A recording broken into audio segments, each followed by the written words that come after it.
श्री तेजस्वी यादव जी इन चीज़ों पर टिप्पणी न करें, खास करके अपराध पर तो ज़्यादा बेहतर है। तेजस्वी यादव जी के पास कोई मुद्दा नहीं है।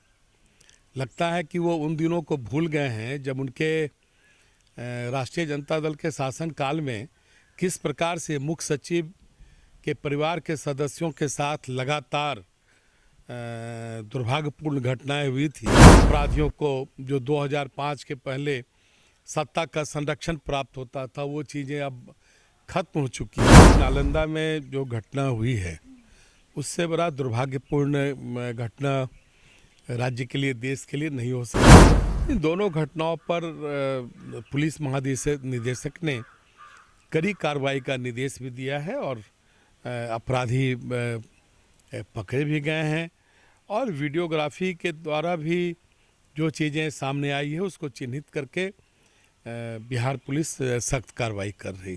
शराब किस प्रकार से समाज को खोखला कर रहा था, खास करके जो समाज का गरीब तबका है, उस परिवार में महिलाओं की क्या स्थिति, श्रमिकों के शराब पीने के कारण या मध्य वर्ग या निम्न मध्य वर्ग के द्वारा शराब पीने के कारण जो स्थितियां बनी थी, उन स्थितियों से हमारी सरकार ने उबारने का काम किया।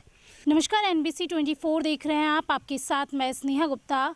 इन दिनों बिहार की राजनीति काफ़ी गरमाई हुई है। एक तरफ जहां शराबबंदी का मुद्दा भी लगातार विपक्ष के नज़र में आ चुका है, तो दूसरी तरफ बढ़ता अपराध भी कहीं ना कहीं हावी हो रहा है। ऐसे में आज हमारे साथ खास बातचीत करने के लिए कटिहार के विधायक और बिहार के पूर्व डिप्टी CM तारकिशोर प्रसाद जी हैं। सीधे जुड़ेंगे। सबसे पहले तारकिशोर जी, कैसे देख रहे हैं, लगातार बढ़ता अपराध नज़र आ रहा है? अरे, जब 2005 के पहले के बिहार और अभी के बिहार के कानून व्यवस्था की स्थिति को आप तुलनात्मक अध्ययन करेंगे तो आपको लगेगा कि जो एक संगठित अपराध होता था, ऑर्गेनाइज्ड जो क्राइम्स होते थे, वो घटा है, काफ़ी घटा है। और जो हमारे पुलिस है या कानून व्यवस्था से जुड़े हुए जितने बल हैं, उन बलों को हम सबों ने सुसज्जित करने का काम किया है। उन्हें सुविधाएं दी गई है, पुलिस बल भी काफ़ी बढ़े हैं, परिस्थितियां काफ़ी बदली है। तो इसलिए लगातार अपराध पर हम सब काबू करने का हमारी सरकार प्रयास कर रही है और उसके अच्छे परिणाम भी आ रहे हैं। अब स्पीडी ट्रायल भी हो रहे हैं। अपराधियों को जो 2005 के पहले सत्ता का संरक्षण प्राप्त होता था, वो चीज़ें अब खत्म हो चुकी हैं। इसलिए स्थितियां बदली है और हमारी सरकार का प्रयास है कि कानून व्यवस्था बेहतर हो और किसी भी राज्य सरकार की ये पहली जिम्मेदारी है कि कानून व्यवस्था उस सूबे का बेहतर हो। उसके लिए हमारी सरकार लगातार प्रयास करें। आप लोग 2005 की बात करते हैं, 2005 के पहले कैसा स्थिति थी, लेकिन अगर हम अभी के हालात की बात करें, आपने देखा होगा कि परसों रात की वारदात है जहां पे रात को ही गोली चढ़ गई, और दूसरी तरफ नालंदा में जिस तरीके से महिलाओं के साथ हुआ, वो भी बात काफ़ी ज़्यादा विपक्ष घेर रहा है आप लोग को। इस पर आप लोग का क्या स्टैंड है?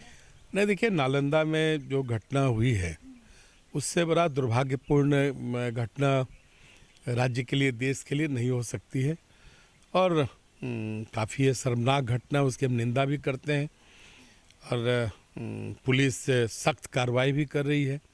और इस संबंध में जो दो घटनाएं इधर लगातार हुई है नालंदा ज़िले में, एक माँ शीतला मंदिर में भगदड़ के कारण 8 हमारी माताओं का दुखद निधन हो गया, एवं ये जो दूसरी जो घटना हुई है, इन दोनों घटनाओं पर पुलिस महानिदेशक ने कड़ी कार्रवाई का निर्देश भी दिया है और अपराधी पकड़े भी गए हैं और वीडियोग्राफी के द्वारा भी जो चीज़ें सामने आई है उसको चिन्हित करके बिहार पुलिस सख्त कार्रवाई कर रही है। तेजस्वी यादव लगातार आप लोगों पर निशाना साध रहे, कह रहे हैं आप लोग बचा रहे हैं अपराधियों को।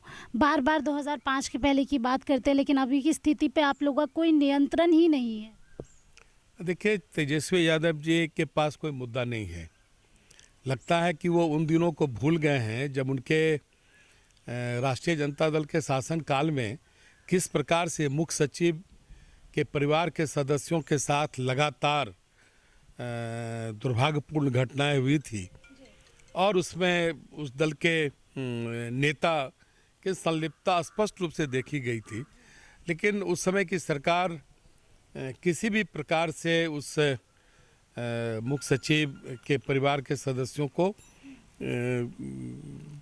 उस घटना से अलग नहीं कर पाई। इसलिए कम से कम श्री तेजस्वी यादव जी इन चीज़ों पर टिप्पणी न करें, खास करके अपराध पर तो ज़्यादा बेहतर है। ठीक है, नेता प्रतिपक्ष है, उस नाते इन चीज़ों को ध्यान में लाए हैं तो सरकार उनसे ज़्यादा तत्पर है और सरकार सख्त कार्रवाई की है और आने वाले दिनों में भी अपराध के खिलाफ में करेगी। शराबबंदी को लेके भी कई तरीके के सवाल उठ रहे हैं। आप ही के घटक दल के नेता हैं अनंत सिंह मोकामा से विधायक है, उन्होंने कहा है कि विफल है बिहार में शराबबंदी, होम डिलीवरी हो रही है, अब युवा जो पीढ़ी है वो सूखे नशे की ओर बढ़ रही है। इस पर आप लोगों का देखिए, आप समझ सकते हैं कि शराब किस प्रकार से समाज को खोखला कर रहा था।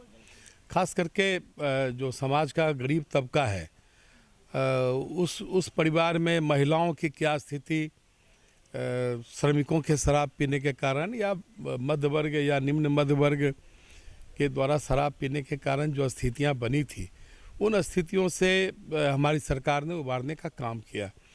और जिस समय शराबबंदी की घोषणा श्री नीतीश कुमार जी ने की, उस समय तो हम सब विपक्ष में थे, लेकिन बिहार विधानसभा में हम सबों ने एक मत से शराबबंदी का समर्थन किया। और मैं आज भी व्यक्तिगत तौर पर कायम हूँ कि शराबबंदी को सख्ती से लागू करने की आवश्यकता है।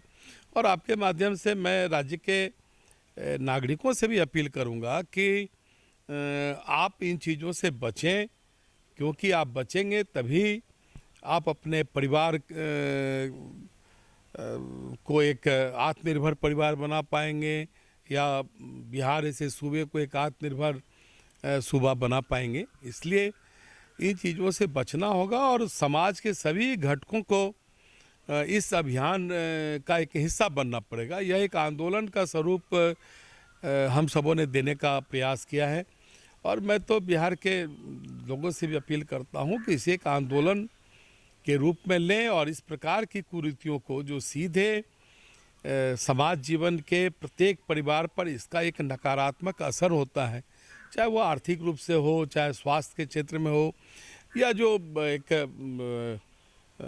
परिवार में या समाज में जो परिस्थितियाँ बनती है, उनको रोकने के लिए मुझे लगता है कि राज्य के प्रत्येक नागरिकों को आगे आना चाहिए। आखिरी सवाल आपसे लूँगी। नीतीश कुमार अब राज्यसभा जा रहे हैं, उनकी बेटी की एंट्री भी हो चुकी है।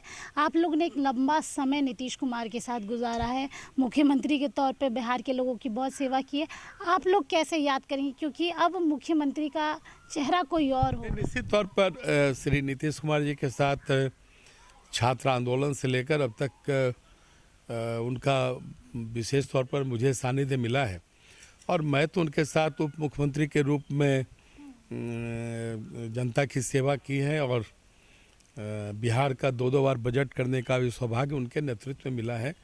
और वास्तव में जिन बिहार के विकास के कैनवास में जिस प्रकार से उन्होंने रंग भरने का काम किया है, वो आगे जिनके भी नेतृत्व में सरकार बनेगी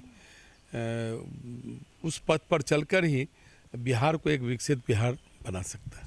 चलिए, देखिए तमाम मुद्दों पर हम बातचीत कर रहे थे, अब बने रहिए हमारे साथ, तब तक के लिए बहुत बहुत शुक्रिया।